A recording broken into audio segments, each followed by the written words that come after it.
para presentar el dictamen en nombre de la Comisión de Estudios Legislativos Segunda.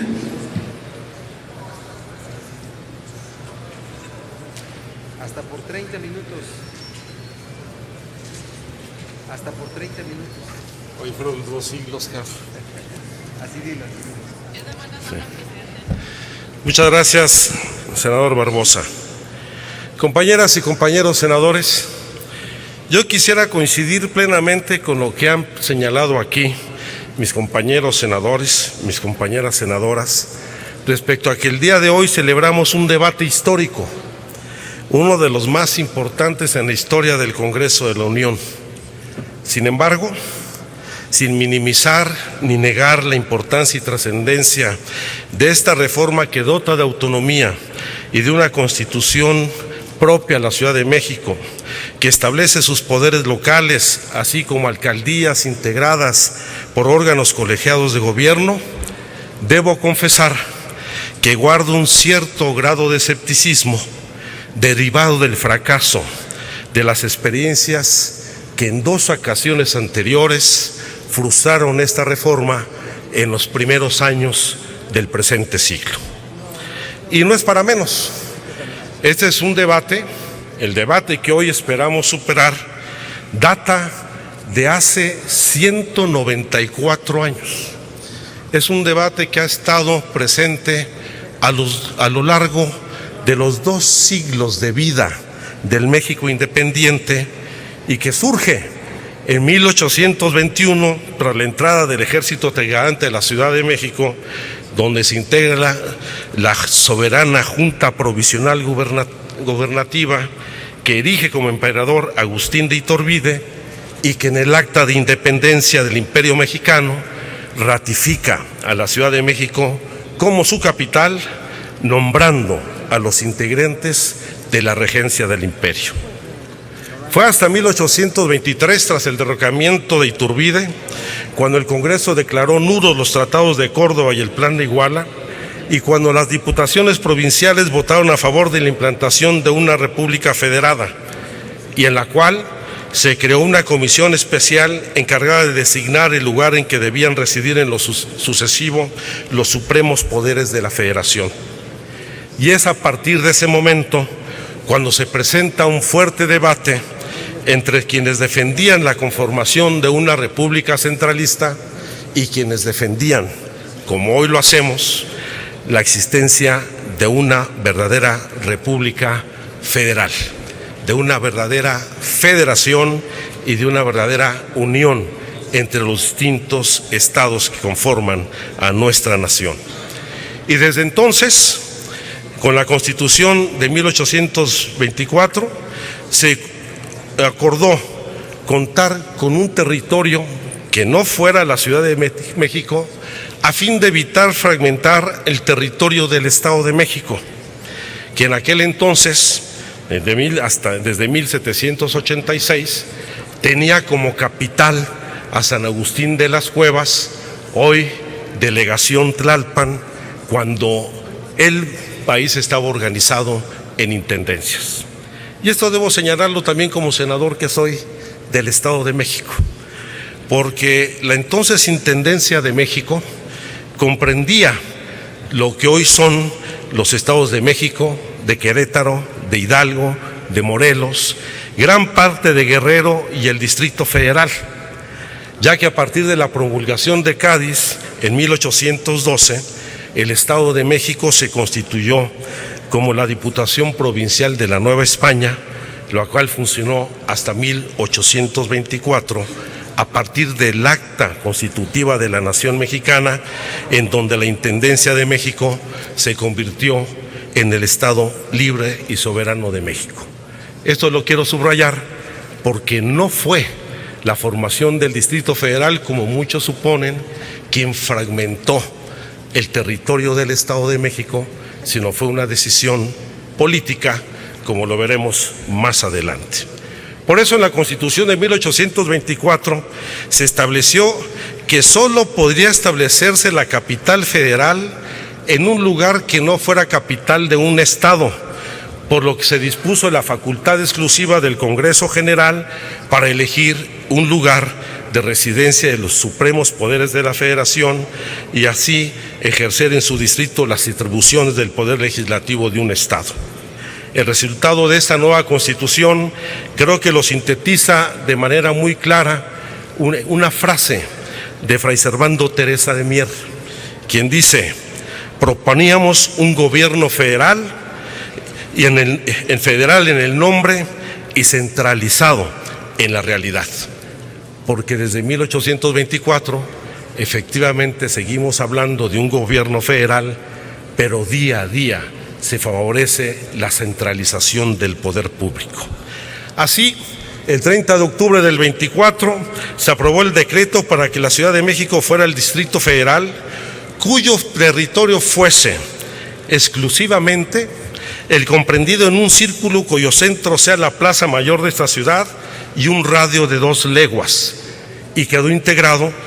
por 7 municipios, lo que hoy podríamos ubicar como el centro histórico de la Ciudad de México.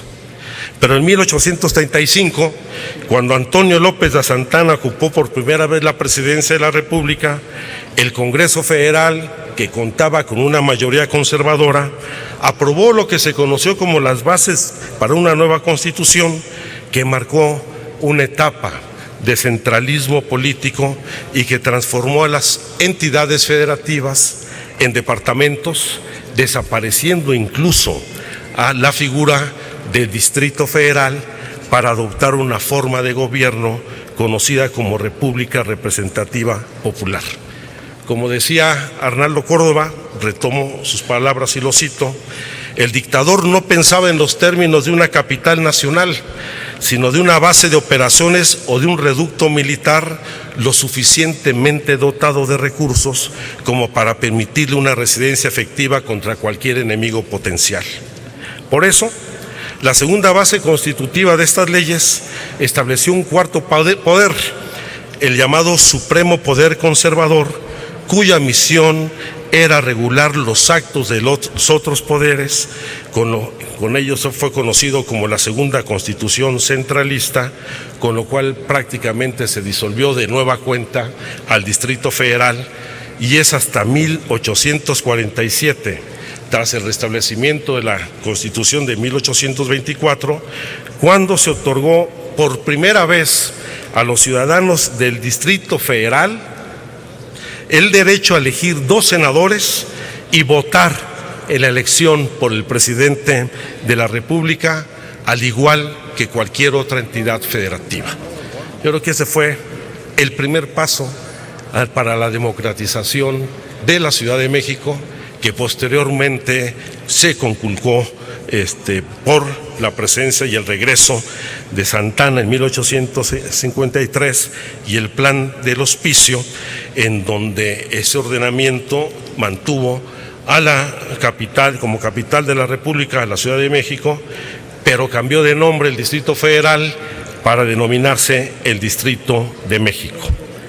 En febrero de 1854, ya que hablo de nueva cuenta como senador del Estado de México, en detrimento del territorio de este estado, Santana emitió el decreto para la comprensión del Distrito de México, ampliando los límites territoriales de la ciudad a San Cristóbal Ecatepec, a Tlalnepantla, a Los Remedios, Santa Fe, San Ángel, Coyoacán, Mixcoac, Tlalpan, Tepepan, Xochimilco, Iztapalapa, el Peñón Viejo y lo que era la medianía de las aguas del lago de Texcoco, situación que solamente duró 18 meses, ya que con la promulgación del Plan de Ayutla y la restitución de la Constitución del 57, pues se restableció el régimen correspondiente al Distrito Federal. Y esto, por primera vez en la historia, se presentó una discusión para que el Distrito Federal contara con una constitución propia y un gobierno similar al de los otros estados. 1857, lo que esperamos superar el día de hoy. La discusión en ese Congreso se estableció fundamentalmente entre quienes sostenían, como fue el caso de León Guzmán, que no podían coexistir dos poderes soberanos en el mismo territorio sin que surgieran conflictos entre los mismos poderes, y también quienes defendían la idea fundacional del Distrito Federal como entidad soberana en igualdad de condiciones que el resto de las entidades de la República. Retomo en este debate los argumentos presentados en este Congreso por Francisco Zarco, y lo cito: se ha dicho que es imposible que existan en un mismo punto el gobierno general y el de un Estado, y así se propaga una idea falsa de federación. Pinta al gobierno de la Unión como una planta maldita que seca y esteriliza cuanto está a su alrededor. ¿Por qué el gobierno, que solo debe ocuparse del interés federal, ha de ser un obstáculo a la libertad local? Aunque, por supuesto, sí, el constituyente definió en aquel entonces al Estado del Valle de México como una entidad que debería fundarse cuando los supremos poderes federales se trasladaran a otro lugar de la República, y con ello, de nueva cuenta, a pesar de este debate, la soberanía local le fue negada de nueva cuenta al Distrito Federal y su derecho a contar con una Constitución. Durante la Guerra de Reforma, el gobierno itinerante de Juárez expidió 2 decretos relativos al Distrito Federal. El primero de ellos, el 4 de mayo de 1861, conocido como Arreglo para elecciones de ayuntamientos, jueces y otros funcionarios del Distrito Federal, que establecía que el Ayuntamiento de la Ciudad de México disponía también de la posibilidad de elecciones directas para gobernador, presidente y magistrados del tribunal, jueces y miembros de los ayuntamientos, restituyendo los derechos políticos de los capitalinos. Y en el segundo decreto modificó la división política del Distrito Federal, donde se reconocía, además de la existencia de municipalidades y de 4 partidos, que el gobernador podía actuar como autoridad local en la Municipalidad de México, y los partidos contarían con prefectos nombrados por el gobernador del Distrito Federal. Más aún, en 1865, con Maximiliano de Habsburgo y el Segundo Imperio Mexicano, se emite la ley sobre la división territorial del Imperio Mexicano, a partir de la cual se creó el Departamento del Valle de México, del cual la Ciudad de México fue su cabecera, así como también capital del imperio. Y con el triunfo de la República, la restauración de la Constitución del 57, el país se dividió de nueva cuenta en estados y municipios, y el Distrito Federal regresó a la figura establecida en 1862, donde se restituyó el derecho de los habitantes de la ciudad a elegir y ser representados por senadores de la República. Porfirio Díaz impulsó un conjunto de reformas profundamente contradictorias. Redefinió en 3 ocasiones los límites territoriales de la ciudad. En 1899 se establecieron municipalidades. En 1901 se suprimió la elección popular de los ayuntamientos, y en 1903 aumentó el número de prefectos y de partidos políticos a quienes se reconocía como agentes del gobierno, presidentes natos de los ayuntamientos y jefes de policía de los partidos existentes en el territorio del Distrito Federal, lo que conculcó de manera definitiva los derechos de los habitantes del Distrito Federal y de sus órganos de representación, pues en 1901 se suprimió el régimen electoral en el Distrito Federal y se disolvieron los ayuntamientos. En el caso del Constituyente de 1917, y valga hacer la reflexión y la memoria histórica, la discusión volvió a concentrarse en torno a la conveniencia de establecer o no en la capital un régimen municipal, tal como el resto de la República, y la eventual contradicción de la existencia de ayuntamientos con la de la presencia de los poderes de la Federación en un mismo territorio. A partir de preservar los ayuntamientos, hubo argumentaciones importantes como las del diputado Heriberto Jara, quien sostuvo: no sé por qué va a haber incompatibilidad entre los poderes federales y el municipio. Si esto tuviéramos en cuenta, entonces admitiríamos que no es posible la existencia del Pacto Federal de la República. Si fuésemos a admitir que los poderes federales se lesionan por alguna disposición municipal, entonces admitiríamos también que las disposiciones municipales no pueden existir donde residen los poderes de un Estado. Y Jara decía: no hay por qué temer a que exista un conflicto. Sin embargo, también hubo discursos categóricos en contra, y que seguramente volveremos a escuchar el día de hoy con los mismos argumentos, como fue la intervención del diputado conservador Félix Palavicini, quien decía: la Ciudad de México no es una ciudad autónoma ni nada, vive de los recursos de la Federación. Esto es legítimo, a esto tenía derecho la Ciudad de México, pero a esto no tienen derecho los municipios de la Ciudad de México.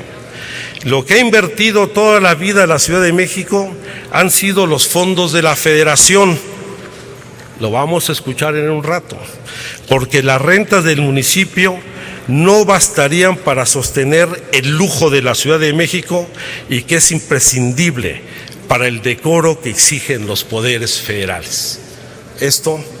lo debatiremos, al igual que en 1917, hace casi un siglo, seguramente con algunos compañeros senadores este día.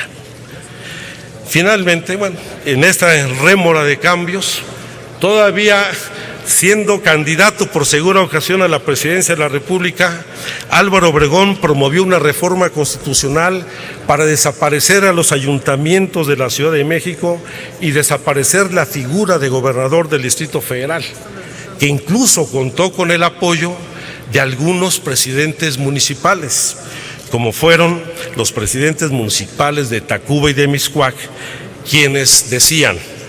estamos convencidos que el municipio libre en el Distrito Federal no es sino una rémora para la marcha y buen gobierno del mismo. Renunciamos a todos los derechos, decían los municipios, que pudiéramos tener, y nos adherimos entusiastamente al proyecto de reformas mencionado. En defensa de este modelo municipal salió Vicente Lombardo Toledano, quien, además de defender la vida municipal de la capital, convocó a salvaguardar el régimen de libertad y autonomía que la Constitución ya había otorgado al Distrito Federal, y concluía en su disertación que si el municipio no había funcionado como no funciona actualmente, por problemas de orden técnico y político, en lugar de suprimirlo, debería aprovecharse la oportunidad para reafirmar la libertad municipal, señalando, cita textual, que los vicios de la democracia no habrán de corregirse, sino en la democracia misma. Así, se suscitaron diversas modificaciones legales, dejando siempre en manos del presidente de la República el manejo de la Ciudad de México, la que fue erigiéndose como la ciudad del presidente, ya que el gobierno del Distrito Federal, se estableció, estaría a cargo del presidente de la República, quien lo ejercerá por conducto del órgano y órganos de gobiernos que determine la ley respectiva.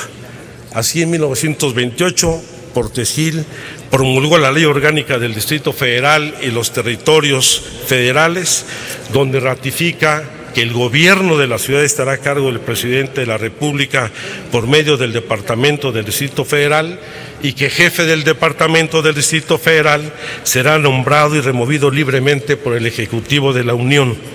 Y fue como el día 1 de enero de 1929 se entrega el último gobernador de la Ciudad de México, Primo Villamichelli, entrega al primer regente, el primero de 23 regentes, José Manuel Puig Casaubonch, el gobierno de la ciudad, para convertirlo en una dependencia del gobierno federal. Posteriormente, en 1941 se promulga la Ley Orgánica del Departamento del DF, en 1970 se crean las 16 delegaciones políticas, vienen distintas reformas, Pero en 1985, los sismos que sacudieron a la Ciudad de México y otras entidades el 19 de septiembre también sacudieron y pusieron a temblar las anacrónicas estructuras de gobierno del Departamento del Distrito Federal. Y así, por ejemplo, en 1986 se presenta por primera vez una iniciativa en el Congreso de la Unión firmada por varios partidos. Es así, la recuerdo ya. La presenta el diputado Arnoldo Martínez Verdugo del Partido Socialista Unificado de México, con el aval del Partido Acción Nacional, lástima que no estén los que se oponen a la reforma, del Partido Demócrata Mexicano y de otros partidos de esa legislatura, en la cual se proponía la creación del Estado 32, conocido como el Estado de Anáhuac, iniciativa que, por cierto, nunca fue dictaminada.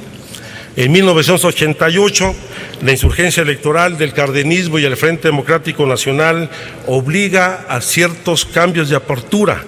particularmente los que resultan del plebiscito ciudadano del 21 de marzo de 1993, que obliga al gobierno de Carlos Salinas de Gortari a promover una reforma para establecer la figura de jefe de gobierno del Distrito Federal, el cual, de acuerdo a la reforma de Salinas de Gortari, sería elegido por el presidente de la República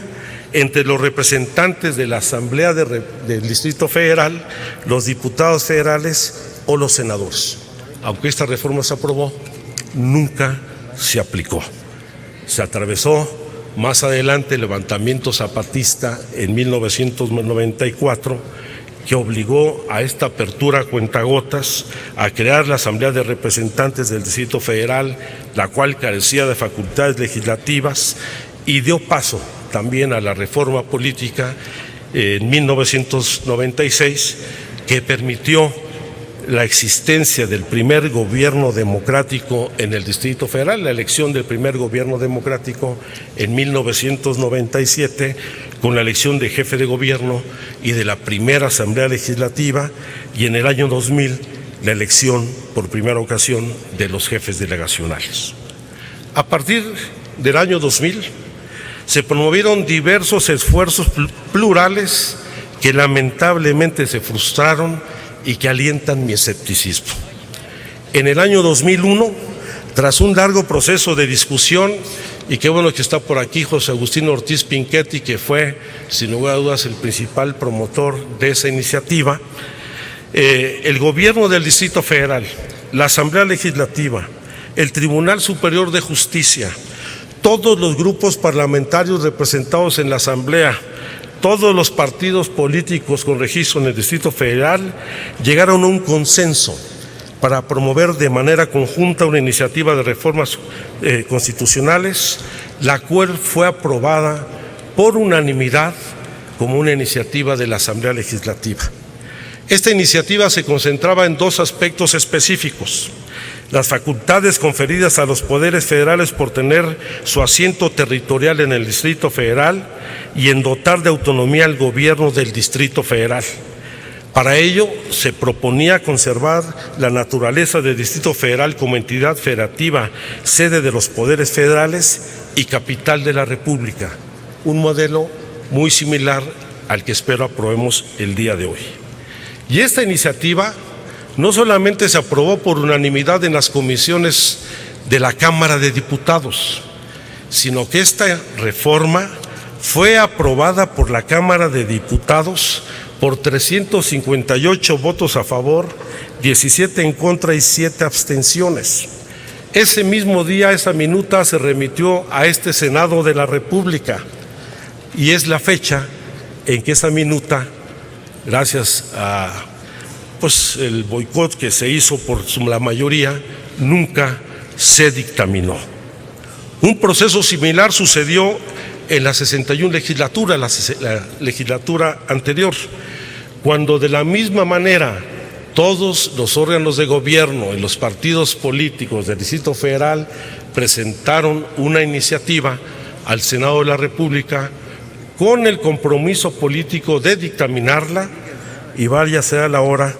que tampoco se dictaminó en ese momento. Por todo lo anterior, mantengo mi escepticismo. Hemos logrado un gran acuerdo político, el más importante de los que hasta ahora hemos alcanzado, que crea una nueva entidad, una nueva categoría de ciudad capital, que es la Ciudad de México, que contará con un Congreso Constituyente originario, una Constitución propia, que lo dotará también de autonomía política, al que se le reconoce como ciudad capital, sede de los poderes federales, con pleno goce de derechos políticos para sus habitantes, poderes locales constituidos, a las alcaldías integradas por consejos asumidos como órganos colegiados de gobierno y una visión metropolitana. Por supuesto, tenemos algunas diferencias, particularmente la integración del Congreso Constituyente, el Congreso originario, que por lo menos logramos que hubiera un Congreso Constituyente y no fuera la Asamblea Legislativa que se erigiera en el mismo. Pero este debió haberse electo en su totalidad y no crear la figura de constituyentes designados por otros poderes de la Unión. Habrá asuntos que no resolvimos en esta reforma que puede resolver el propio Congreso Constituyente, no solamente de las facultades y atribuciones de las alcaldías y sus consejos, sino, por ejemplo, el establecer el referéndum ciudadano para que sean los capitalinos y las capitalinas quienes puedan avalar y ratificar la Constitución que surja de ese Congreso Constituyente. Y espero que también esto dé paso a una nueva visión federalista. Lástima que no esté Juan Carlos Romero Hicks en este debate, aunque lo tuvimos la semana pasada, porque lejos de demeritar el modelo federalista y municipalista en nuestro país, yo espero que entremos a una discusión para discutir el rediseño del municipalismo en el país, que hoy ha fracasado, revisar a fondo las facultades y competencias de una verdadera república federal, hoy en un proceso acelerado de centralización de nueva manera, y discutamos nuevas modalidades de gobierno a futuro. No hay que pensar en el pasado. Si queremos un nuevo federalismo, un nuevo municipalismo, debemos entender que hoy 2/3 partes de la población del país vive en 59 zonas metropolitanas que requieren de otras modalidades de gobierno, que rebasan con mucho el ámbito de los territorios jurisdiccionales y de las competencias locales, y que en este nuevo diseño pues podamos fortalecer realmente lo que es la vida federal y un municipalismo viable y no obsoleto, que sigue cargando con las responsabilidades sin tener ni los recursos, ni los mecanismos, ni las facultades para cumplir con su responsabilidad. Deseo sinceramente que no se frustre nuevamente este acuerdo, que en la Cámara de Diputados y en el Constituyente Permanente se honre la palabra y los compromisos asumidos, y que podamos celebrar efectivamente este día como un día histórico para el país, para los capitalinos y para el Senado de la República. Espero que logremos la votación requerida. Muchas gracias. Gracias, don Alejandro. ¿Cumplió usted su amenaza?